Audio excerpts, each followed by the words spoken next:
If you're a small business thinking of DIYing your own website, I'm gonna walk you through the big 5 reasons why a lot of these kind of websites fail so that you won't make those same mistakes. I'm Wes McDowell, web strategist for The Deep End, and this is the channel where I show you how to put your website to work for your business. Okay, so website DIY. You know, a lot of website experts are gonna say never do this, not a good idea. I'm not here to do that. While I do believe that if you have the money for it, it's always best to hire experts to do what they do best, but I live in the real world and I understand that the reality is most small businesses can't afford the, $10,000 plus it can take to build that strategy-based client generation website. So what ends up happening instead is usually they'll throw $1,000 or $2,000 to a freelance web designer who will design them, could be a very attractive looking website, but one that's not really gonna ever return on their investment. So in some cases, DIYing your website might be the best way to go,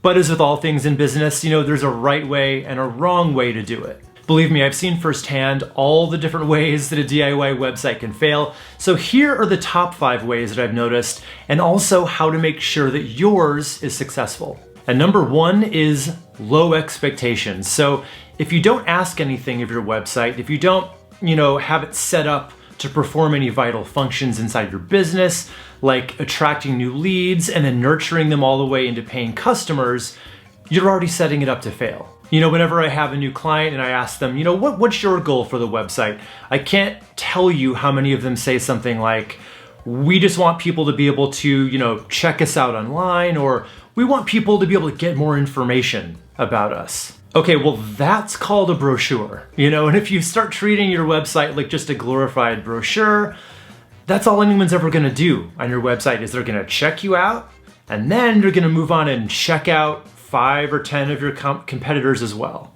So you should be asking a lot more of your website. It can do a lot of the heavy lifting inside your business. It can be your number 1 salesperson 24 hours a day, basically, virtually.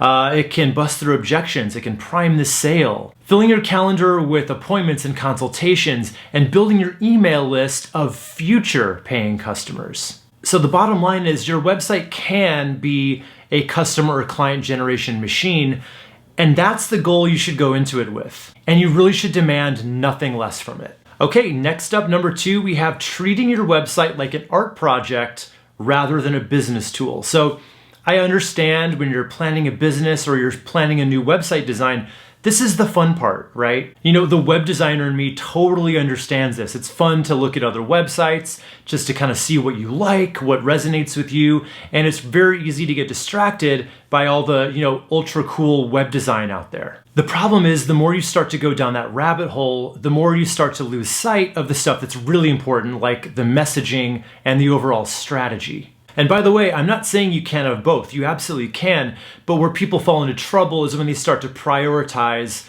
the cool factor over the more important stuff.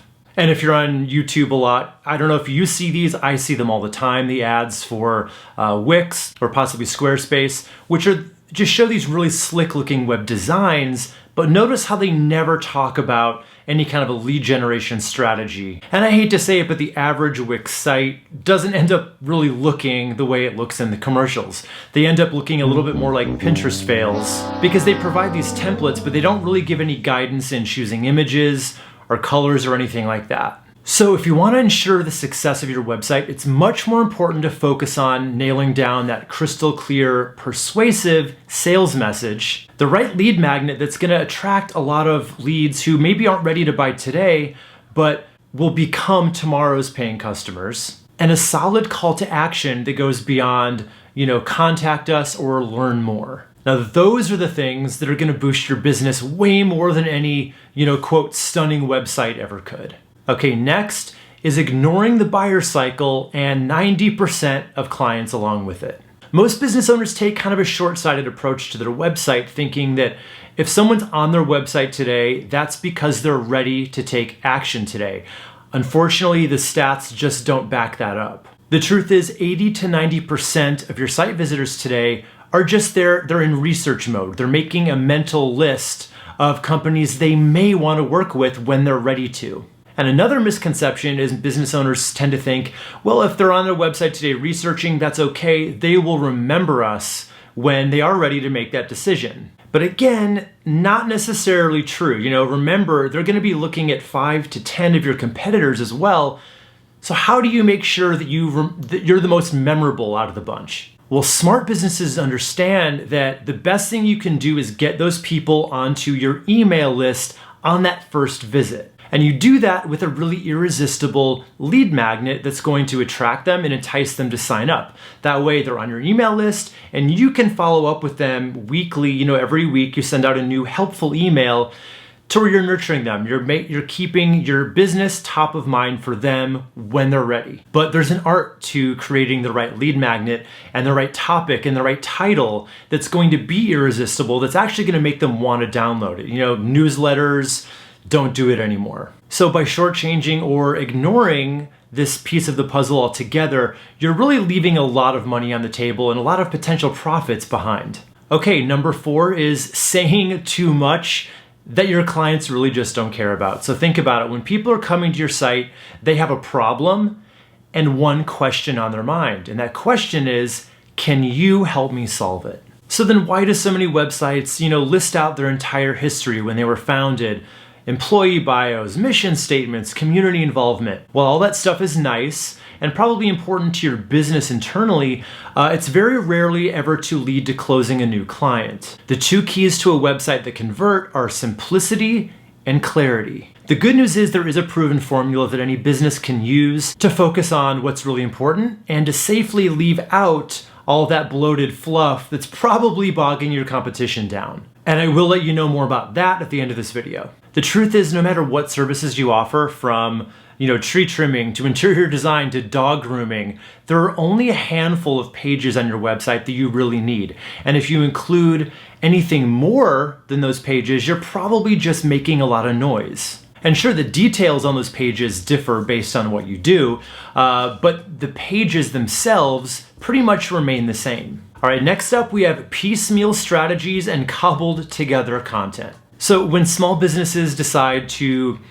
do their website themselves, the biggest mistake I see them make is to take that DIY premise one step too far and truly do it alone. They start learning from various online sources, ironically like videos like this. So the problem comes in when they start taking all these, separate resources from all these different places and then try to cobble all of those different strategies together into one cohesive strategy and then ultimately into one website. And rather than making the path clearer for them, this often leads to a lot of, trial and error and confusion and just a lot of hours you'll never get back. And sure, you can Frankenstein a strategy together from, disorganized resources, never really knowing what order you should go in or what's actually going to work.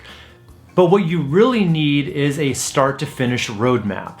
A system that you can follow one simple step at a time, and I've got you covered here. So I just finished a brand new free video training that goes really in depth into that system that you can start using today to plan, create, and launch your own profitable client generation website without the content confusion, tech troubles, or designer price tags. Now, this is the most start to finish training I've ever done, and it's based on years of trial and error and learning all these strategies that I've developed for my full service clients. And I'm going to teach you how to do it yourself and how to use one of my favorite free tools called Elementor to create a really modern, clean, beautiful WordPress website that you can use to bring your new strategy and content to life. So you're basically going to learn in about an hour how to create the kind of website that I charge my full service clients $10,000 or more for. And I'll show you how to do it step by step. So just go ahead and click here to get access to that free training. So I'm Wes McDowell for The Deep End, and I hope to see you right over in here.